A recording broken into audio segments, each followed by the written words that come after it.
Happy Thursday, everyone. Welcome to the Daily Covfefe on Unsafe Space. Today is the 21st of November, and I'm your host, Carter Laren. Today I am, sadly, sans Keri Smith, although we did have a great deprogrammed show this morning that you can check out. We interviewed Jamie Kilstein. But today I thought, since I'm without Keri today, I thought it would be another opportunity, just like last week, to maybe talk about something that was important to me, but maybe not one of Keri's favorite topics. And I'd like to talk about disciplining children a little bit. And the main reason for that is on one of our podcasts the other day. I think it was the book club, actually. I mentioned something about not being into spanking or hitting kids or whatever. And there was a little bit of a disconnect between what I was saying and what someone else was saying. I know they weren't suggesting that we run around hitting children. But there was a little discussion that kind of spawned from that, and I think it's an important topic to discuss as a parent. I think it's important, and frankly, as someone who's trying to help build a peaceful society of voluntary exchange between people, I think all of that really starts with parenting. It starts at home, so why not cover it? And I made some notes here again, that just like my talk on anarchy last week, this is mostly off the cuff. There are a few notes, but forgive me if I misspeak a little bit.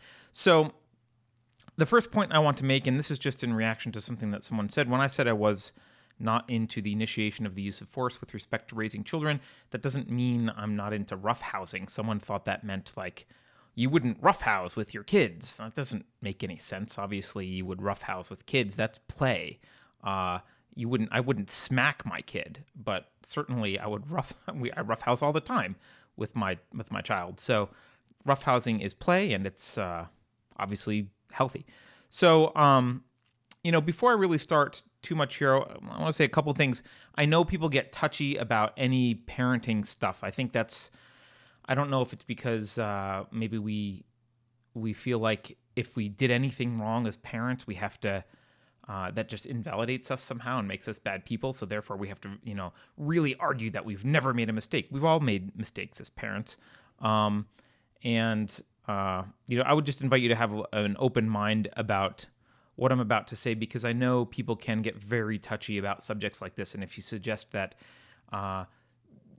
this is the way you think parenting should work, if someone has another opinion, they can get very, very upset about it. So the first thing I'd like to say is often I see a false dichotomy being assumed by people where I will say, well, I'm not into spanking and the initiation of the use of force or intimidation of children, and they hear this guy's into unparenting and just befriending their kids and let them run wild. There's no rules, and that's the problem. Damn liberals. That's usually the kind of people I hear that from, right? You leftists are the problem. Not raising your kids properly and teaching them right from wrong and having any kind of discipline. You're just letting them run roughshod everywhere, and then they're out and they get out and grow up as adults and they have no morals and no direction. That's a false dichotomy. I'm not saying that we're offering children no direction. I'm not saying that we're not disciplining children. I'm saying I don't physically spank my child. And I don't use argument from authority and intimidation, which I'll talk about in a minute. It doesn't mean I don't parent. I agree with you that unparenting and trying to befriend your children and giving them no rules and no boundaries and spoiling them is bad parenting. We're in agreement. That's not what I'm talking about. So I think it's worth just going through here. The other thing I'll say is, look, I have one child. Every child's different. I think, what I'm about to lay out here, the principles I had before I had children, but obviously I had never implemented them. So, take this as my perspective. I think it's right, but I'm sure I'm missing some things. I'm sure there's some nuances, and try not to get upset when I tell you not to spank your kids. Okay, so look, my goal as a parent, I have several goals, but the couple that kind of relate to this is, one, I wanted to raise a child that has firm moral principles, a firm understanding of moral principles. And I believe that in order to have a firm understanding of moral principles and a dedication to being a moral person, they will need to understand why those are moral principles. I don't believe that because I said so, or any kind of, because authority X said so, I don't believe that is a satisfactory answer to any kind of curious mind. I think eventually that gets questioned, and I think as it should. A curious mind will question argument from authority, and so I don't think that actually will give them a good why to why these are the moral principles. And I don't think fear of consequences, I don't think behaving out of the fear of consequences is actually the same as having a moral compass, right?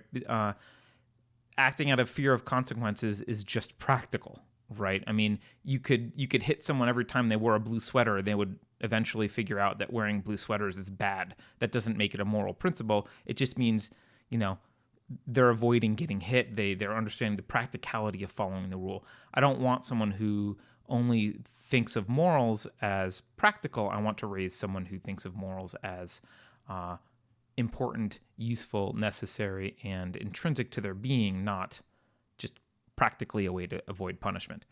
So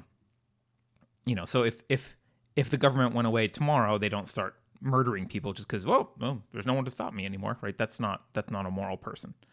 I also, because I'm a voluntarist and believe in the non-initiation of the use of force, I wanted to raise a child that views relationships between individuals as voluntary. And that means that they would not resort, as an adult, they will not resort to threats or intimidation or argument from authority to get their way in any kind of disagreement. Similarly, I don't want them to accept threats, intimidation, argument from authority as a valid argument. I don't want that to be something that convinces them. And I think that is a moral requirement. I think that's a requirement for a moral thinker. I think in order to be an independent moral thinker, that's kind of a requirement that they don't use threats, intimidation, and argument from authority, and they don't respond to those things either. That seems pretty clear to me. This doesn't mean that they're incapable of self-defense. I'm not saying if someone punches them, they should be a pacifist and, curl up on the ground in the fetal position and let themselves get kicked to death, right? I'm not saying that either. Respond with force. Absolutely. If force is initiated against you, respond in kind with force to defend yourself. So that's not what I'm saying. I'm saying force is not used to solve disagreements. So, I guess the way to start kind of overall broadly is to point out that more important than anything we tell our children is what we do. And it's one of the most ignored and impactful things, I think, is our role as role models, as parents. And we're all role models in both good and bad ways. Or there's certainly habits and behavior of mine that I wish my daughter didn't pick up, but she did. And, best I can do is to recognize that, be open and honest about it being a flaw, and hope that I can help her, drop those bad habits or whatever it is. But kids are watching you. They're watching what you do, how you respond, much more than they're listening to, whatever you're saying to do. They're much more paying attention to what you're actually doing. And that's extremely important to recognize as a parent. So I'm just going to go through a few, I don't call them rules, but guiding principles, I guess, that I use. I'd love to hear, I know there's a lot of other parents in the community. I'd love to hear from you about guiding principles that you guys use that you think are great. When my daughter was born, one of the first things I vowed to do, actually vowed this before she was born, I vowed to never ever say to her as an answer, "because I said so." The reason I vowed to say that is because not only do I view that as lazy parenting, but it also teaches a child that argument from authority is a valid answer to something. This is the same as saying might makes right, right? my authority as a parent is not an argument. Yes, I'm in charge of this person. Yes, I want them to listen to me, but I don't want to teach them that the reason they have to listen to me is simply because I happen to be an authority. Because someday I won't be an authority over them, and there'll be other authorities, and maybe they shouldn't listen to those authorities. They should be able to have their own guiding moral compass. And so, if I don't have a good reason for telling them something, and this is work that I decided to take on when I made this promise. I realized, well, if I don't have a good reason, then I shouldn't be making the demand or request. I should be making demands and requests that have good, solid foundations to them. And it turns out, actually, it maybe seems a little bit intimidating if you're super intellectually lazy, but it's actually not that hard. Most things that you want children to do, most things that you ask children to do, most things that you, quote, demand that they do, usually you have a good reason. I mean, there's a reason that, you don't hit other people or steal their things or lie. Like, it shouldn't be hard to figure out why you're telling them to do something. There's a reason that they take a bath, right? So, it's just a commitment to have actual reasons. And now, some of the requests that we make or demands that we make as parents are safety-related reasons, like don't rush into the street, or don't go near the street when they're small, right? But there's a reason for that, and that reason can be explained, even to a small child. And obviously, explanations need to be developmentally appropriate. Often, you can just start with something very simple and wait for the child to ask more questions before you go. You don't have to launch into a treatise on natural rights every time your 5-year-old said, you ask your 5-year-old to do something. You can just give a very simple answer, and often the simple answer is enough. Sometimes they'll ask one more why. That's fine. You can answer that. Brushing your teeth is another example of a quote. I'll call it safety or health and safety related, right? There's a reason. Why do you want to have your kid brush your teeth? Well, because they'll get cavities and their teeth will be in pain and fall out. And this is all very important. I remember I think I've told this story before, but I remember at one point when my daughter didn't want to brush her teeth, and I was having trouble. She was young, and I was having trouble communicating to her what a cavity is and why it really matters. And I realized, hey, we live in the age of Google. I just Googled images of really bad teeth. And, maybe that was too much at the time in retrospect, because she still remembers it. But she remembers to brush her teeth, right? And she's like, don't show me those pictures of cavities anymore. They're horrible. No one wants to have cavities. So I remember Googling, picking out a few that were, less horrible than some of the stuff you can get if you Google cavities. Is pretty disgusting looking. But, picking some that looked what I thought was bad and just saying look, well, these are the consequences. If you don't brush your teeth, you get there's these little germs and they attack your teeth, and this is what happens to your teeth. Here's a picture of what happens to your teeth. And that's powerful for a kid. It's like, oh, I understand why I'm brushing my teeth now. It's not because I said so. Because I said so is a crappy reason. Some of the rules are moral rules, like keep your promises and don't lie. Those are things that there's reasons for that, right? It's not just because I said so. I found for things that were moral principles, and actually just for social rules like help set the table or don't interrupt and that kind of stuff, I found that universalizing things was very helpful, right? So I know I've told this story before, but again, I don't know why I had so many toothbrushing stories. I guess that must have been an issue in our house. But I know I've told this story before, but where my daughter didn't want to brush her teeth. She had promised to brush her teeth after something. Maybe I read her a book, I think. And but then when it came time to do it, she didn't want to brush her teeth. And of course, because kids are going to test boundaries. And so she was pushing back. And instead of getting angry and yelling at her, I just accepted it. And I said, okay, well, what you're saying is, you made a promise to me that I would read this book and then you would brush your teeth. If you would like to have a world in which, now she was old enough that I could do this, but not too old. She was pretty young. So if you would like to have a world in which we break promises to each other, that's fine. I can do that. If you want to break your promise now and not brush your teeth, that's fine. However, let me show you the consequences are. I will be free now to break my promises to you. If you can break promises to me, I can break promises to you, because that's how we universalize moral behavior.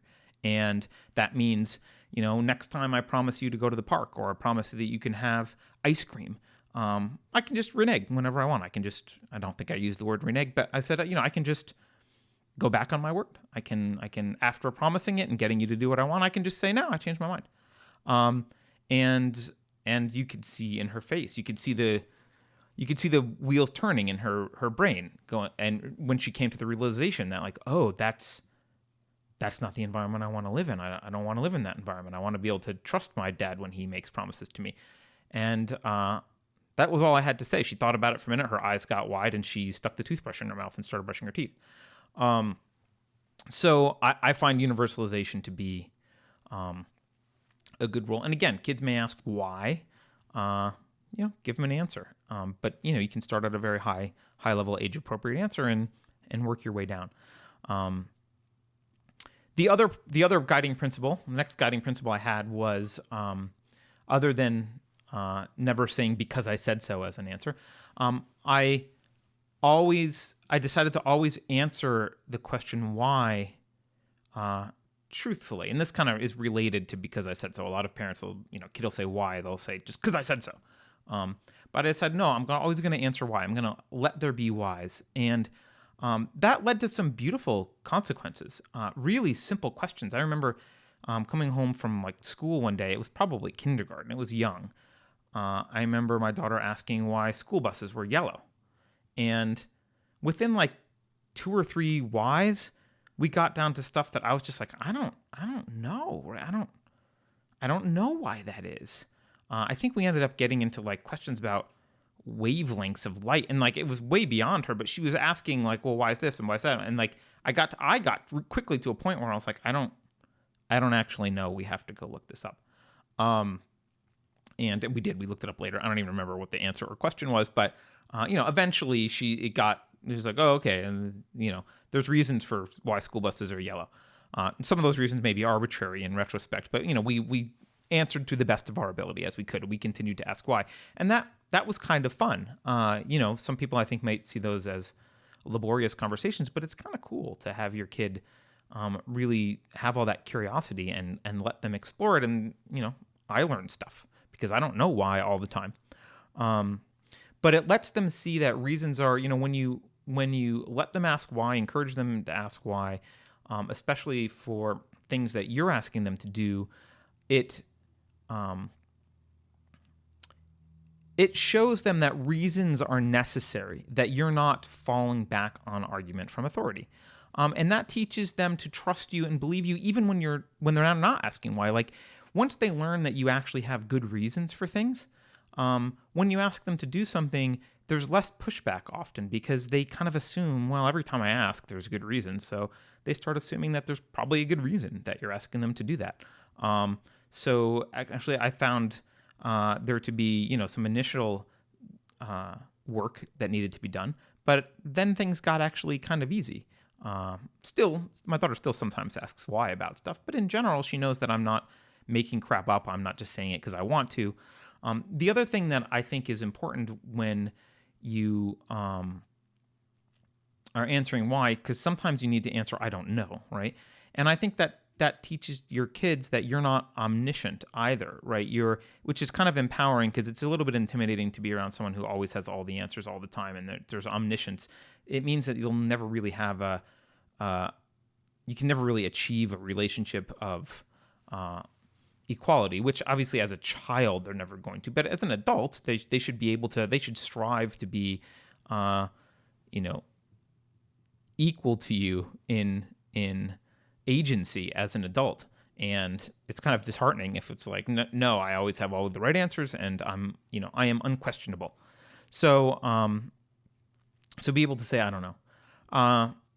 The next principle is one that I use that's directly related to the initial question, which is, I decided to never use the threat of violence or physical intimidation to accomplish anything ever. And I know a lot of people are like, well, I was spanked and kids need to be spanked, otherwise they don't learn discipline. I don't think that's correct. And fact, science is against you on this. If that's your attitude, you're just, that's not what studies say. So studies have shown that corporal punishment, this is spanking, this isn't a child abuse. It's just, I mean, some people may, and I may actually categorize it as a mild form of child abuse, but I'm not talking about child abuse. I'm talking about measured, like, intentional discipline, corporal punishment. First of all, we know that this produces only short-term compliance, like immediate compliance. Kids will comply because they're getting hit, but long-term, it's actually ineffective, and in some cases, it actually seems to actually make problems even worse. So it doesn't actually work. You think it does because it works in the moment, but it doesn't actually work in the long term. Studies have also shown that kids who get spanked are more likely to hit other children because you're modeling aggressive behavior. This makes sense. You're teaching them might makes right. The bigger person can hit the smaller person, and that shuts them up. It also loses the effectiveness over time. It seems like it looks like when the more you spank your child, the less valuable, the less impactful it is, even in the short term. Eventually, they just stop caring. It damages your relationship of safety and trust. The parent's supposed to be a home base of safety and trust for children. And if you randomly are going to, again, you may not think it's random, but if you're not providing reasons and you're using violence, it certainly will seem random to children. You're going to hit them because you don't like what they're doing. Even if you say, this is why I'm doing it, because you did X, Y, and Z, it certainly damages their ability to trust that you're a safe place for them to be. There's studies that have also linked corporal punishment to lower IQ. I'll put the link to this study in the show notes. Murray Strauss from the University of New Hampshire and Melly Paschal from the Pacific Institute for Research and Evaluation in Maryland studied nationally representative groups, samples of two age groups, 806 children, and they found that the IQ was reduced by roughly 5 points. And this is, after they measured a bunch of groups, and then half of them were spanked and half of them weren't, and they went back and measured again later. This is a real, IQ is important. But it's not the only study either that has shown this. It's just the one that I'm looking at now. So it's not good for their IQ, spanking kids. They're also more likely to develop mental disorders. I'll put a link to this study also, but there's a study called Physical Punishment and Mental Disorders, results from a nationally representative U.S. sample. This study also concluded that what they described as harsh physical punishment, so hitting, this is in the absence of more severe mistreatment. So they carved out the what most people would call child abuse stuff. Just the severe corporal punishment. It's associated with increased odds of mood disorders, anxiety disorders, substance abuse, and personality disorders.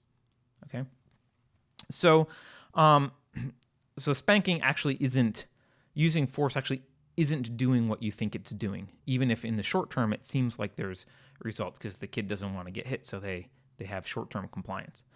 I view using force as also yelling, because yelling is intimidating, and that might sound like a snowflakey thing, like, oh, it's intimidating to yell, but put yourself in a child's shoes. You're 3 to 4 times, sometimes more, depending on the age, larger than that child is. Imagine someone, 20, 30 feet tall, and 3 to 4 times as heavy as you, screaming at you. That's physically intimidating. That's a threat. That's a physically intimidating threat.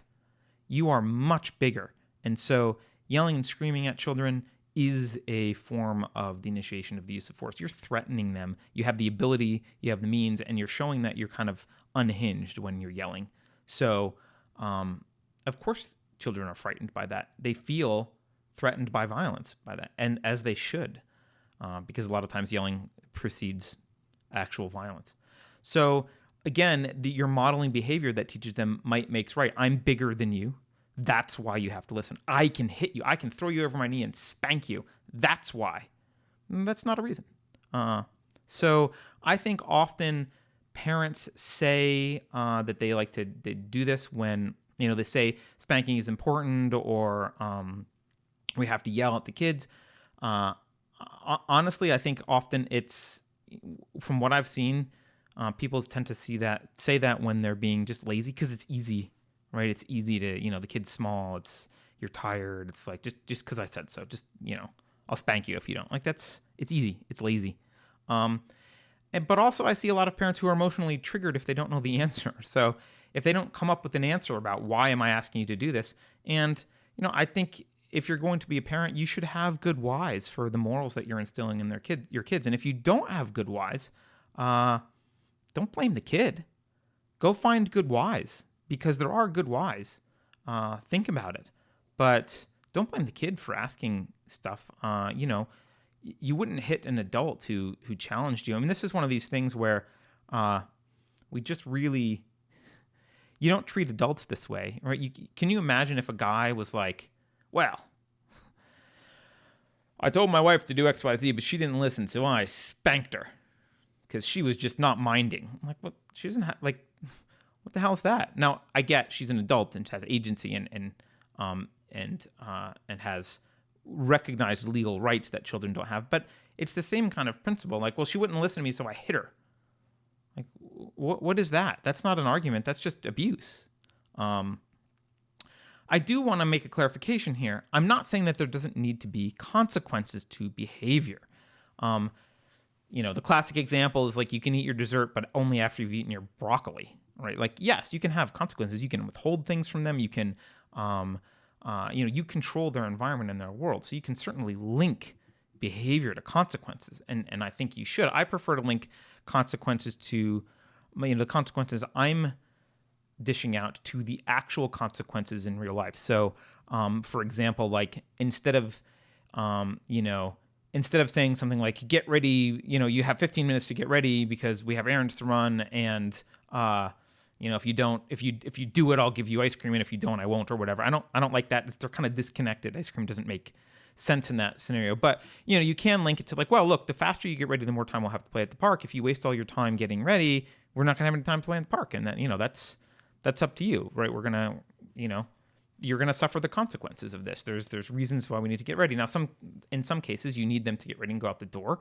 But I do remember some times when my daughter wasn't ready, and I was like, all right, well, like, you're coming in the car anyway. I don't care if you're in your pajamas. Like, you can feel embarrassed about it, but I gave you warning, and I've got to go to the doctor or wherever it is, and so tough, right? That's the consequence. So I like that. I like consequences linked more directly. But the other caveat about the violence thing, and I can't believe I need to say this, but I know I'm going to need to say this because someone's going to bring this up. This doesn't mean you don't yank them away from the street if a car is coming, if they're wandering into the street. It doesn't mean you don't use force to protect them. If they're about to walk off the edge of a ledge, you don't try and have a conversation with them. You grab them and save their life. You don't, it doesn't mean you can never use physicality at all with your child. You're bigger, you're responsible for their safety. If there's an emergency situation in which your physicality is necessary, your physical interaction is necessary to save them, obviously you do that. But I know if I don't say that, someone will be like, what about if they're walking off a cliff? Like, yes, obviously. Yes, you don't let cars hit them. You don't argue with your 3-year-old as they're wandering into the street. You pull them back. Anyway, the other rule, next rule that I had for myself, next guiding principle really was to accept when things were my fault. So if I lose an argument about one of these things, I want my daughter to do something and I lose an argument, well,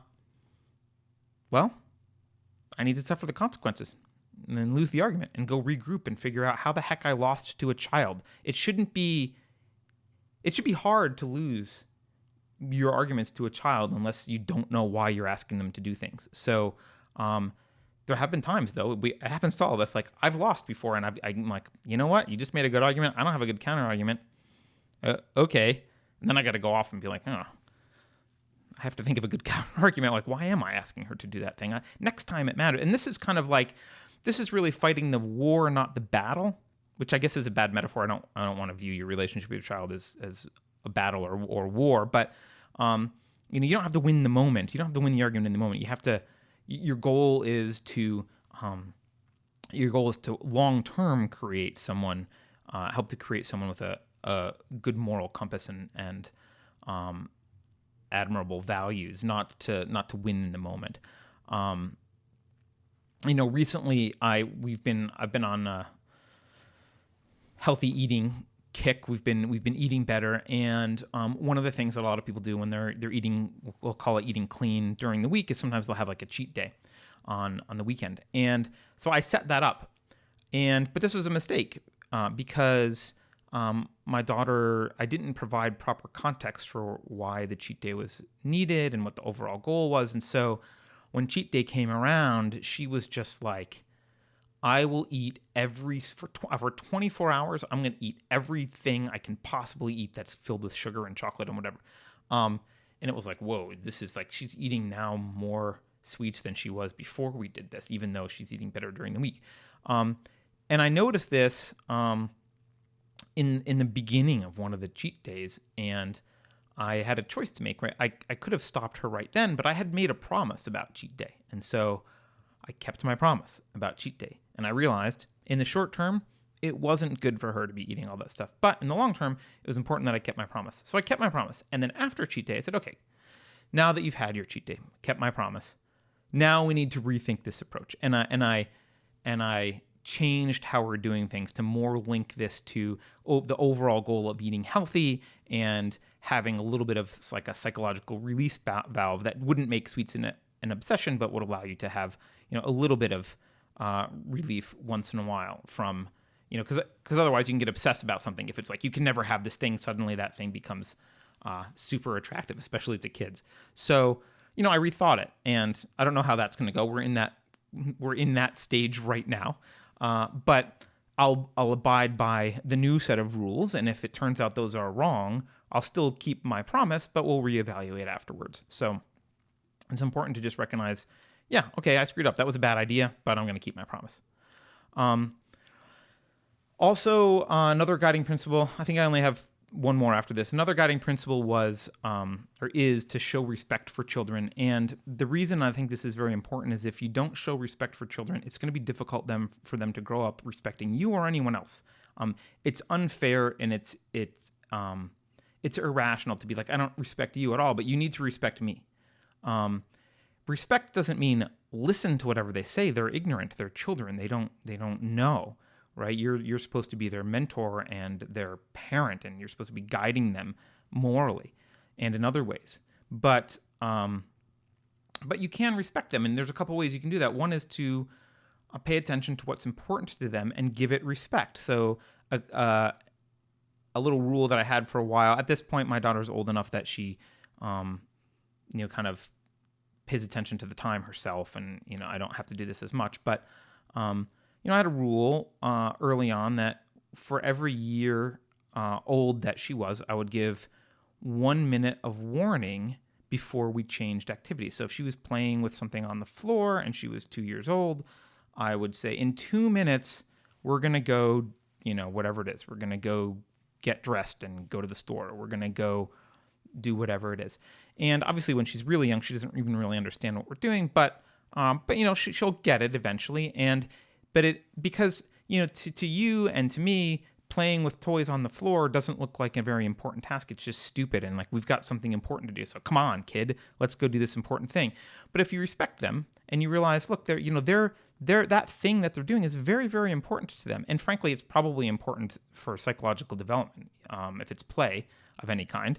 So it's just respecting like that thing's really important. It doesn't mean I'm gonna not do the thing I need to do. It just means I'm going to show you the respect of giving you a little bit of warning. Like this thing's going to end, right? This thing's going to end at this time so you can plan for it. Now, the reason I had the 1 minute per year rule was, a 3-year-old, more than 3 minutes warning is almost useless to a 3-year-old. Like they barely can keep 3 minutes as a concept, right? So, and just kind of extend it as they get old. That was just a rule of thumb, but and also when my daughter was really young, we would say like, okay, we're going to do this thing now, and it's going to take this long, right? We're going to go to the store. It's going to take about an hour, and we'll be home, in about an hour, whatever it is. Just to show them that, look, you're involved. I'm in charge of what we're doing. You're coming with me. You're in my charge. But I'm communicating to you. I'm not just dragging you around like a sack of potatoes. You're a human being in development whom I respect, and one of the ways in which I respect you is by letting you know what I'm going to be doing, what you're going to be doing, how it affects you, because it affects you. You're busy playing with Legos, and that's going to have to end, and we're going to have to go do this other thing, and that affects you. So I'm going to tell you. The other thing that you can do is, we did this from super early on. Actually, we did this immediately. This is respecting their physical person, and teaching them that their body is theirs, and they're in charge of their body. And obviously, when they're infants, they actually don't have the ability to really be in charge of their body in many ways. So, but at least, again, just warning them, I'm going to pick you up now. I'm going to put you down now. I'm going to give you to mom now. I'm going to give you to grandma now. Just to give them a verbal warning. I'm going to change your diaper. Just to tell them this is what's happening. And again, they may not understand all the words, but there's an intentionality that you're communicating to them. I'm doing this thing. I respect your person. I'm going to disturb your body right now. You might be practicing grasping. You're going to have to stop that for a minute because I'm going to pick you up, right? So the other thing, and I know this will trigger a lot of people, but no, grandma cannot assault kiss. Relatives don't get to pick you up against your will and kiss you. That's not a thing that happens. You're your own person. Your body is yours. Kisses and hugs happen voluntarily. Grandma can offer a kiss and hug, but if you don't want it, well, that's okay. And that might hurt grandma's feelings, but that's a conversation mom and dad need to have with grandma. The child doesn't need to learn that his or her body is at the disposal of adults who would like to feel what it they would like to hug it or kiss it. That's not appropriate. That's not teaching them that they're in control of the boundaries of their own body. Now, it is appropriate to have a conversation, which I have, which is we're a family that when someone is needing support, do you like to get hugs when you are feeling bad? Do you like when someone gives you hugs when you're feeling bad? Yes, I do. Okay, well, do you want to be in an environment where, when the family is supporting each other and if someone's sad, they get a hug? And so that kind of helps them see that there's some reciprocal things going on here. So they, if the child sees that grandma really wants a hug, they're more likely to be like, okay, grandma, I'll give you a hug. And if they choose to give the hug, it means so much more anyway. Grandma doesn't get much out of a hug if the kid's and all tensed up and moving their cheek away because they don't want to get kissed on the cheek by grandma or Aunt Sue or whatever it is. But if you respect that child's boundaries, they're much more likely to, even if at first they're cold, come around to the idea of appreciating affection from people who respect them, not from people who just pick them up against their will and start kissing their face. So I know that'll trigger some people, but that's an important area of, I think, showing respect for a child that I follow, or an important rule that I follow. And kind of the last thing on my list here is, this is an obvious one, but don't respond to irrational or undesirable behavior. Don't reward irrational or undesirable behavior. And the classic example here, which you see all the time, right? It's like, how do I'm at the checkout in the supermarket. My kid is having a temper tantrum because I won't get them this candy bar or whatever it is. How do I stop that? How do I stop them from behaving this way? And my answer to that is always get in a time machine, go back 5 years, and stop giving in back when it was not such a full-blown temper tantrum. You likely built that behavior. Take some responsibility for that, right? They whined a little bit, you gave in. The next time they whined a little bit, you didn't want to give in, so they whined a little more, you gave in. The next time they whined that little more, you still didn't want to because this is getting annoying, but then they really escalated and you're like, okay, and you gave in. You're just training them to be louder and more obnoxious. So sometimes their behavior is, and this is a tough answer to swallow, sometimes the behavior is not something that's immediately correctable. It's something that you helped train them to do. It doesn't mean it's uncorrectable. It just means correcting it now is going to be harder Now, when they're older, it's going to be a lot harder to correct. That's okay. We all make mistakes. So recognize that the correction's probably going to be a lot more painful than if you didn't train them to do it in the first place. It's a lot easier to have slight discomfort with a whiny 2-year-old in the store who you do not give into than it is to have major discomfort with an 8-year-old who's going, crazy in the store because you trained that behavior. So that's really all. To summarize this, my goal here is to really raise an adult who wants to be moral, who recognizes the value. They see reasons for being moral. They want to be moral. It's their own choice to be moral. They're not doing it because they're afraid of authority. They're not looking to argument from authority or intimidation, either to get their way or to give in. That's really my goal here. And my experience has been, again, only one child, so I guess the Von Trapps can argue, or someone with lots of the dirty dozen people are cheaper by the dozen, not dirty dozen. I think dirty dozen is a Western. Cheaper by the dozen people can argue with me. I guess they've had a lot more kids, but it does take conscious effort to do this. It is a little bit more work at the beginning, but I've found it to be much more pleasurable and lead to a great relationship where it's not fear-based at all. And what I've seen in my daughter is that she seems to respect and listen to us much more than kids who are raised through corporal punishment. She has her own moral compass. She kind of knows what's right and wrong. She has her own desire to do the right thing, the wrong thing. She sees when the wrong thing is being done. She kind of knows why it's wrong at this point. And if we tell her not to do something, her immediate reaction isn't to push back. Sometimes she'll ask why, but she's very willing to accept that there's probably very good reasons for it, because there have always been good reasons for why we've asked her to do something. So I hope you guys found this helpful. I don't know. Give me your thoughts and comments below. Try not to get too angry at me if you disagree. I really think that the best way to build the more peaceful, voluntary, sane, rational Western culture society that we want in the future is through our children. We're not gonna. It's unlikely that we're gonna use reason to convince a lot of crazy college students, but it's very likely that if you raise your children in a conscious way to really have solid moral foundation, that they'll be immune to this stuff anyway, and they'll be a much more productive and moral generation. So that's the goal. Thanks everyone for watching. Please don't forget to like, share, subscribe. Keri will be back tomorrow. We'll do our live Kofefi that we do every Friday. We'll do it tomorrow with Keri. So we'll see you all then. Thanks.